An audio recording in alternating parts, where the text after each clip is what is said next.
전섬의 기업사랑TV 북립입니다. 오늘은 램차란 게리 윌리건 지음 컴피티션 쉬프트 책을 요약해 보았습니다. 저자는 지난 5년간 디지털 거대 기업들을 관찰한 결과 경쟁 우위를 창출하기 위한 새로운 규칙을 확인했습니다. 그는 기업 간 경쟁의 룰에 대전환이 일어나고 있음을 알리면서 거대 디지털 기업들의 성공 비결과 디지털 전환기에 전통 기업들이 그들을 따라잡기 위해서 갖춰야 할 새로운 경쟁 우위를 이 책에서 소개하고 있습니다. 이제 북리뷰를 시작하겠습니다. 디지털 시대의 경쟁 우위는 꾸준한 혁신을 통해 소비자의 마음을 읽고 계속 소비자의 선택을 받는 것에 도달하는 능력과 동시에 주주들에게 막대한 가치를 창출해주는 능력을 말합니다. 경쟁 우위는 기업이 가진 것 못지않게 기업이 하는 일에서 비롯됩니다. 예를 들어 소비자 경험을 인식하고 리더를 선발하고 업무를 조직하며 돈을 버는 방법뿐 아니라 생태계 구축과 데이터 접근 및 자금 조달 같은 것들입니다. 디지털 거대 기업들이 이기는 이유입니다. 거대 디지털 기업과 신생 기업은 개별 소비자 경험에 집중하여 새로운 시장을 개척합니다. 그들은 빠르게 확장하고 데이터를 수집하며 관련 파트너를 생태계로 끌어들입니다. 기존의 기업들은 디지털 스타트업 회사들이 부러워할 만한 자원, 브랜드, 고객 기반, 인재풀 및 데이터를 보유하고 있습니다. 하지만 앞으로는 그것만으로는 충분하지 않습니다. 머지않아 모든 회사는 다른 규칙에 따라 경계하는 디지털 경쟁사와 겨루게 될 것입니다. 경쟁에서 이기려면 그들이 누구이며 또 어떤 규칙을 따르는지를 알아야 합니다. 새로운 세상, 새로운 규칙, 새로운 경쟁 우위 규칙입니다. 개인화된 고객 경험을 상상하며 알고리즘과 데이터는 경쟁의 필수 무기입니다. 생태계에서 회복하고 경쟁하고 현금 창출할 수 있는 수익 구조를 만들어 소셜 엔진을 장착하고 디지털 시대를 이끌 수 있는 리더를 찾아야 합니다. 디지털 시대에는 핵심 역량을 키우려고 노력하는 것이 오히려 방해가 될 수 있습니다. 왜일까?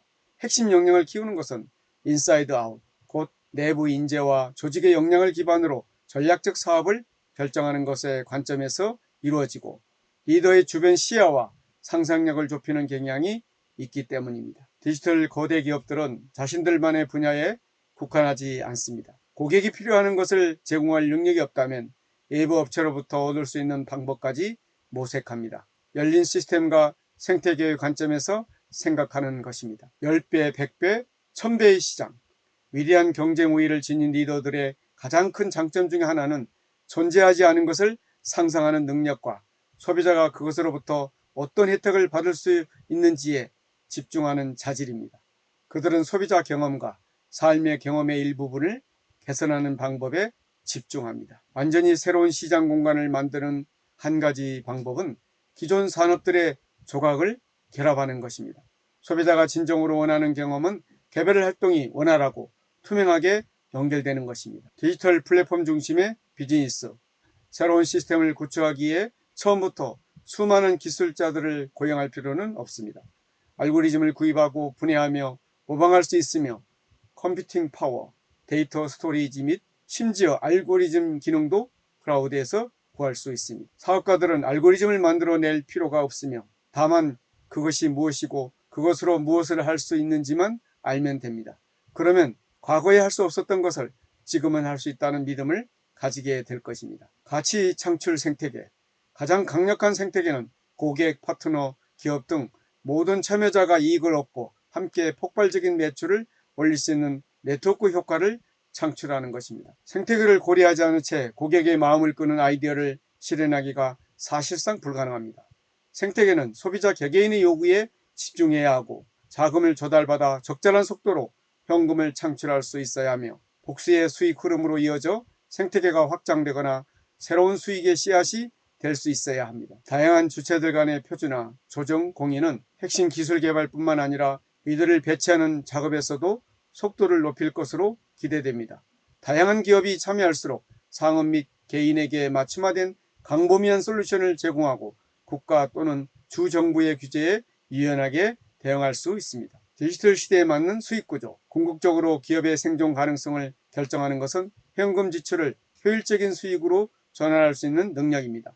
이것은 단순히 기존 궤도를 확장하는 것이 아니라 완전히 새로운 현금 창출 계획을 시작하는 것입니다. 소비자의 습관과 기대의 유통기한이 극히 짧기 때문에 경쟁 우위를 점할 수 있는 시간적인 여유도 상당히 줄어들었습니다. 다수의 소비자 요구에 어떻게 부응할 것인지, 디지털 플랫폼이 어떻게 작동할 것인지, 생태계가 어떻게 형성될 것인지, 수익이 어떻게 작용할 것인지를 설득력 있게 설명할 수 있는 기업이 주머니가 두둑한 후원자를 찾을 수 있습니다. 복잡한 조직 대신 팀 중심으로 회사의 인력, 문화 및 업무 처리 방법을 포함하는 소셜 엔진은 엄청난 에너지와 속도를 자랑합니다.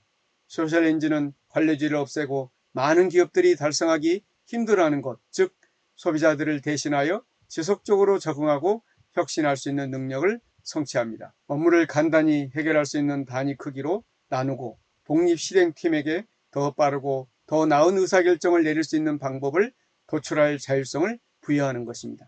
문화가 확립되면 그와 비슷한 가치를 공유하고 유사하게 행동하는 다른 사람들을 끌어당깁니다. 예를 들어 어떤 수단이든 가리지 않고 힘을 축적하는 사람보다 학습과 기여에 더 힘을 쏟는 사람들을 말합니다. 디지털 시대의 경쟁 우위를 갖출 준비가 되었는가? 자신의 리더십에 주의를 기울이지 않고 새로운 규칙을 따르는 것은 위험합니다. 기업은 리더에 의해 창조되거나 확장되거나 시들거나 죽거나 되살아날 수 있습니다. 디지털 리더의 다른 점을 이해하면 기존의 환경에서는 성공을 거두었지만 이제는 습관이나 정신 상태를 바꿔야 하는 모든 사람들에게 도움이 될 것입니다. 가혹하게 들릴 수 있지만 디지털 시대에 요구하는 리더십에 부응하지 못하는 사람들은 다른 누군가에게 길을 열어주어야 합니다. 디지털 리더들이 성공하는 방식입니다. 10배 또는 100배의 관점에서 생각할 수 있는 정신적 능력, 존재하지 않는 미래의 공간을 상상할 수 있는 능력, 그리고 어떤 장애물도 극복하겠다는 자신감을 갖고 있습니다. 그들은 고객에게 대해 잘 알고 고객에게 집중하며 엔드투엔드 고객 경험, 대규모의 미래 공간을 구상하는 상상력과 비전을 갖고 있습니다. 유연한 사고방식과 새롭고 복잡한 정보를 쉽게 습득하기 위해 지속적으로 학습해야 합니다. 그러한 리더들은 새로운 것에 뒤처지지 않고 자신이 모르는 것을 기꺼이 배우려고 도전합니다. 고객 중심의 의사결정이 이루어지도록 조직 구조를 재구성하여 의사결정 속도와 품질을 개선하는 겁니다. 그들은 데이터와 인센티브를 이용해 직원들에게 책임감과 실행력을 높이면서 행동할 자유를 줍니다. 경쟁 우위 다시 생각하기. 대부분의 회사들은 백지에서 출발하는 것이 아니라 디지털 시대에 적응할 수 있는 몇 가지 상당한 이점을 가지고 시작합니다. 기존 기능을 디지털 기술과 통합하고 더 이상 작동하지 않은 기능을 제거하면 10배 성장을 위한 길을 열 수 있습니다. 인간은 변화를 일으킵니다. 경쟁 우위에 새로운 원천이 등장하고 경쟁 지행 또한 바뀔 것입니다. 이렇게 인간은 진보하고 생활 수준은 향상됩니다. 디지털 트랜스포메이션의 가속화와 코로나 팬데믹으로 인해 기업 환경이 변화하고 있습니다. 이제는 높은 시장 점유율이나 기업의 규모가 더 이상 경쟁력이 될 수 없는 시대가 되었습니다. 디지털 시대의 경쟁 우위는 소비자가 미처 깨닫지 못하는 니즈까지 파악하고 주주들에게 엄청난 가치를 창출하는 능력에 달려 있습니다. 오늘 전샘의 기업사랑TV 북리뷰를 마치겠습니다. 감사합니다.